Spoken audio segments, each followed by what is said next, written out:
We've been warned, and it's here.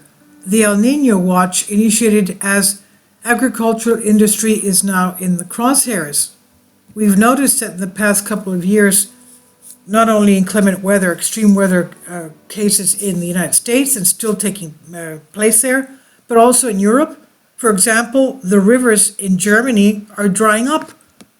Now, this week, the Climate Prediction Center of National Oceanic Atmospheric Administration, NOAA, released an El Nino watch. It indicates the increased likelihood of weather-altering phenomena developing in the Pacific Ocean.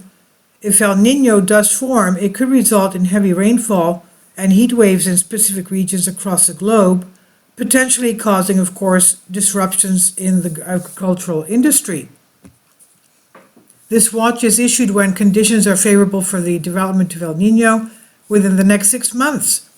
The Climate Prediction Center said probabilities have risen over the last month from 61% to a whopping 74% of an El Nino emerging between August and October. And I did post a video a couple of days ago saying that they were expecting it to happen this year.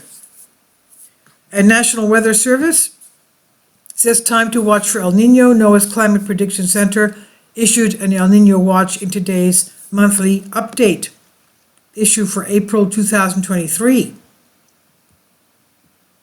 El Nino refers to climate pattern that arises when the Pacific Ocean's equatorial region experiences warming, and it then reacts with the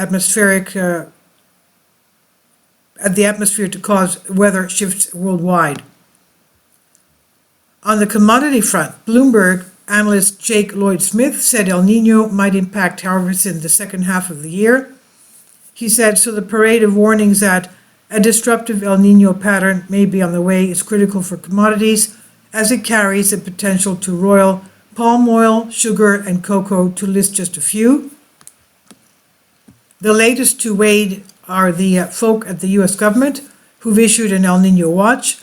The pattern forms when the equatorial Pacific warms and reacts with the atmosphere to disrupt weather the world over. In this neighborhood, it can crimp rainfall, drying out crops, and possibly cutting harvests. In India and New Zealand, forecasters have also signaled their concern recently. That follows similar messages from Australia, Peru, and the Philippines.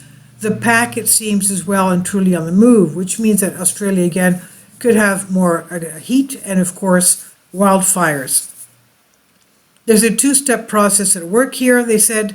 First, while the probability of the El Nino setting in has been increasing, it's not a certainty yet. And second, even if one does form, the events vary tremendously in their intensity. The one that sticks in my mind is the appalling event of 1997-98 that played out as a vicious backdrop during the Asian financial crisis. Right now, we've been warned.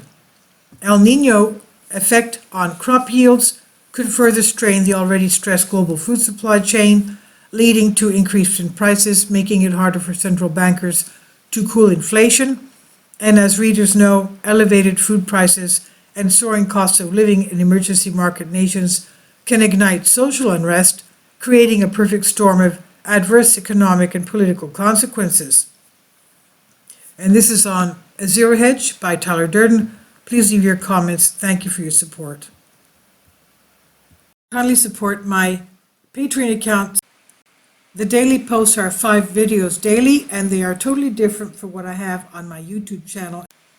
Thank you so much for your support and that you find all my content so interesting. You'll find the Patreon account details in the description box below.